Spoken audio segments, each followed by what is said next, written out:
El grup de passejades històriques Arquitectura de Catalunya d'avui i de sempre ha organitzat avui una ruta pel nucli antic del barri d'Horta.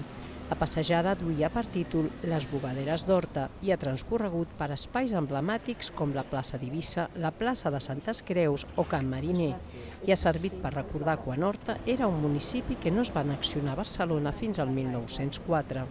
El que més m'impressiona del barri d'Horta és la seva història. Part d'aquesta història és les bugaderes, sí, però és una part petitona, Hi ha més històries a darrere, com per exemple el laberint dels senyors d'Alfarràs, el Palau de les Heures, Can Cortada.